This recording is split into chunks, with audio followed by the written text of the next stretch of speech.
Hello friends, मैं आपका फिर से स्वागत करता हूं मेरे यूट्यूब चैनल IEM कोचिंग में। तो लास्ट क्लास में हमने पढ़ा था कि हाइपोटेन्यूस, परपेंडिकुलर और बेस के क्वेश्चन करे थे हमने एनसीईआरटी के। आज मैं आपको कुछ इंटरेस्टिंग चीज़ बताऊंगा कि मतलब हम टेबल तो याद कर लेते हैं कि हमारे साइन 0 की वैल्यू जो होती है वो 0 होती है, साइन 30 की वैल्यू जो होती है वो हमारी 1/2 होती है। तो मैं आज आपको प्रूफ करके दिखाऊंगा कि साइन 0 की वैल्यू 0 क्यों होती है और साइन 90 की वैल्यू 1 क्यों होती है। हम कैसे इसको डिस्क्राइब करेंगे पूरा का पूरा। तो मैं इसी से प्रूफ करके दिखाऊंगा जो मैंने आपको यहाँ बताया था, पंडित बद्री प्रसाद हर हर बोले सोना चांदी तोले। तो सारा का सारा जो है हमारी जो वैल्यूज होती हैं वो इस चीज पे डिपेंड करती हैं। तो इस चीज पे हम कैसे डिपेंड करती हैं, तो एग्जाम्पल के तौर पे मैं एक ट्राइंगल बना लेता हूँ 90 डिग्री और यहाँ पे मैंने माना थीटा। इसके हिसाब से हमारा ये वाला हमारा बेस हो गया, ये हमारा परपेंडिकुलर हो गया और ये हमारा हाइपोटेन्यूस हो गया। अब साइन का फॉर्मूला क्या होता है हमारा, हमें पता है सबको साइन का फॉर्मूला हमारा क्या होता है, साइन थीटा का हमारा फॉर्मूला होता है परपेंडिकुलर अपॉन हाइपोटेन्यूस। अब साइन 0 है, हमें 0 एंगल हमको 0 लेना है, एंगल मतलब हमको थीटा 0 लेना है, तो ये हमारा थीटा है कोई ना कोई। अब जब ये 0 होगा तो ये इतना कम हो जाएगा कि उस केस में हमारा परपेंडिकुलर एक इसको टेंस टू 0 कर लो, मतलब ये इतना कम हो जाएगा कि इस केस में हमारा जो है इससे भी 0 में बिल्कुल ये नीचे चली जाएगी और चीज परपेंडिकुलर हमारा उस केस में रहेगा ही नहीं। तो हम यहाँ पे परपेंडिकुलर की जगह रखेंगे 0 और हाइपोटेन्यूस की जगह हम कुछ भी लिख दे तो हमारा आंसर कितना आएगा, 0 ही आएगा।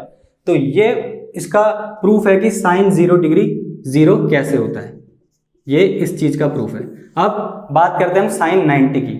तो हम साइन 90 की बात करते हैं। यहाँ पे साइन 90 डिग्री हमारा, अब यहाँ पे पहले हम साइन 90 जब हम करें कॉस 0 हमारा 1 कैसे होता है। अब कॉस 0 का हमारा फॉर्मूला होता है, हमारा कॉस थीटा का फॉर्मूला होता है बेस अपॉन हाइपोटेन्यूस। तो हमें पता है बेस अपॉन हाइपोटेन्यूस हमारा कॉस थीटा का फॉर्मूला होता है। अगेन थीटा जो होगा हमारा वो टेंस टू 0 डिग्री होगा। अब जब थीटा 0 है तो हमें पता है यहाँ पे परपेंडिकुलर तो है नहीं, लेकिन और जो हमारा हाइपोटेन्यूस और जो बेस है वो ऑलमोस्ट इक्वली एक दूसरे के बराबर बराबर आ चुके हैं।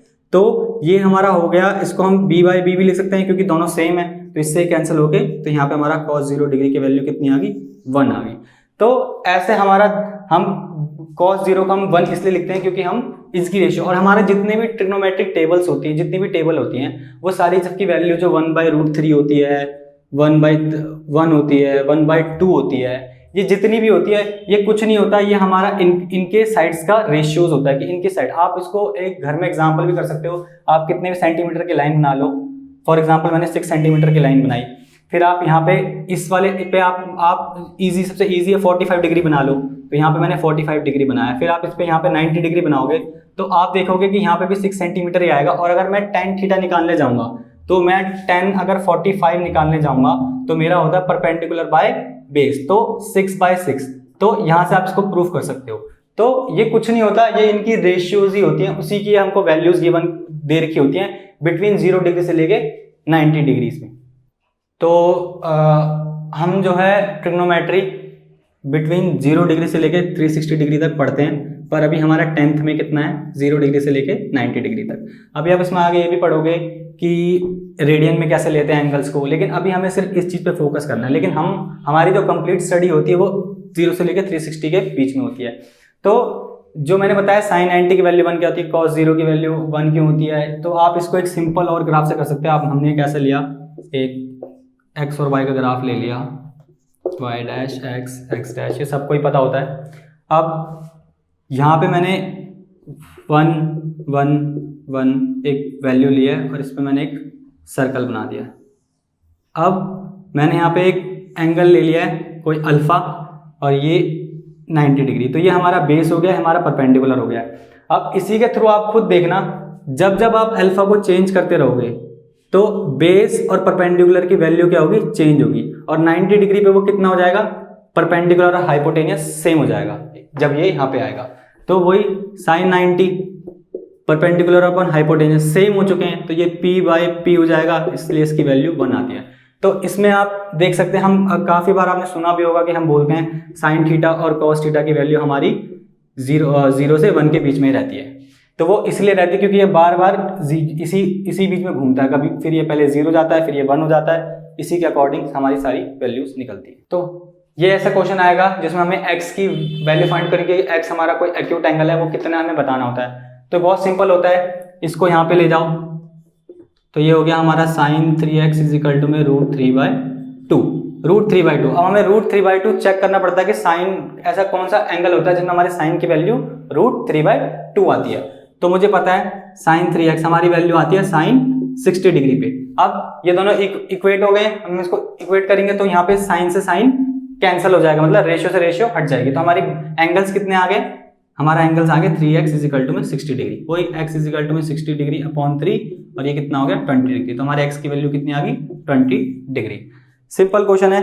ऐसे ही हमारे क्वेश्चन आते हैं, एक और क्वेश्चन है 2 sin x/2 इजिकल टू में 1। अब वही दोबारा अगेन इस वैल्यू के इधर ले जाओ तो sin x/2 इजिकल टू 1/2। अब वही 1/2 ऐसे कौन सा एंगल पे आता है साइन में, तो हम लिखेंगे sin x/2 हमारा आता है sin 30 डिग्री में, साइन से साइन कैंसल। अब x/2 इजिकल टू में 30, तो ये इधर जाएगा तो मल्टीपल हो जाएगा, तो x इजिकल टू में 2 × 30 विच इज 60 डिग्री। तो ऐसे क्वेश्चन आते हैं बहुत ज़्यादा सिंपल। अब हमारा नेक्स्ट क्वेश्चन है √3 sin x इजिकल टू में cos x। अब आप यहाँ पे बोल रहे हो इसमें हम साइन में एंगल ढूंढेंगे या कॉस वाले में एंगल ढूंढेंगे। तो इसमें कुछ नहीं करना, हमें पहले एक ट्रिग्नोमेट्रिक रेशियो बनानी होती है। तो मैं कुछ नहीं करूंगा, इसको इधर ले जाऊंगा और √3 को इस साइड लेके जाऊंगा। तो ये हो गया sin x upon cos x equal to में 1/√3। अभी हमारा sin बाई cos क्या होता है, हमारा tan x होता है और ये 1/√3। अब x ऐसा कौन सा एंगल होता है जिसपे tan x की वैल्यू हमारी 1/√3 होती है। तो हमें पता है कौन सी होती है हमारी tan 30 डिग्री।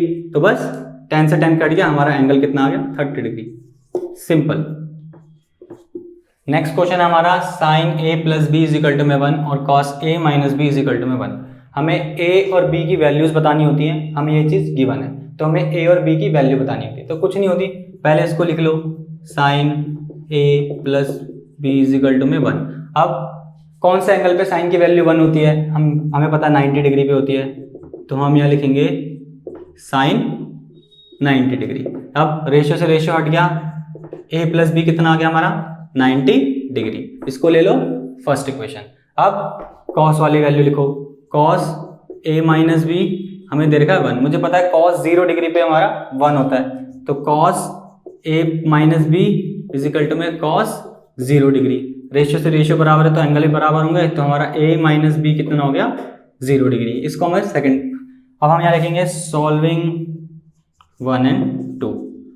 तो हम इसको सॉल्व करेंगे बाय एलिमिनेशन मेथड।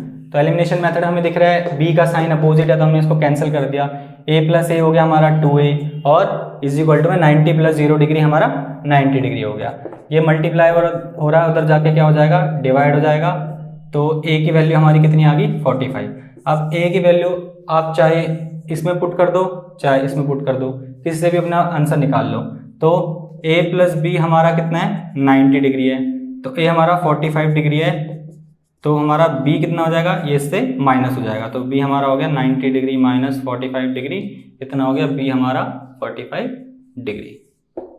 अब इस क्वेश्चन में हमको बोला हुआ है, इस क्वेश्चन में हमको बोला है कि हमारे पास sin a + 2b की वैल्यू √3/2 है और cos a + 4b की वैल्यू हमारे पास 0 है। तो अगेन सेम मेथड से हम जाएंगे, हम पहले इसको लिख लेते हैं a + 2b इजिकल टू में √3/2। अब साइन की वैल्यू √3/2 कब होती है 60 पे होती है, तो हमने यहाँ पे लिखा a + 2b इजिकल टू में sin 60 डिग्री। अब रेशियो सेम है तो एंगल भी सेम होंगे, तो यहाँ पे हमने लिखा a + 2b इजिकल टू में 60 डिग्री। इसको हम फर्स्ट इक्वेशन डाल देंगे। अब सेकेंड इक्वेशन पे आते हैं, cos a + 4b is equal to में 0। तो हमें पता है cos की वैल्यू हमारी 0 कब होती है, हमारी cos की वैल्यू 0 होती है cos 90 डिग्री पे। अब रेशियो सेम है, अगेन एंगल भी सेम होंगे हमारे, तो हमने एंगल लिखा a + 4b इजिकल टू में 90 डिग्री। तो ये हमारी सेकंड इक्वेशन। अब मैंने यहाँ पे क्या कंपेयर करवा दी, कंपेयरिंग 1 और 2।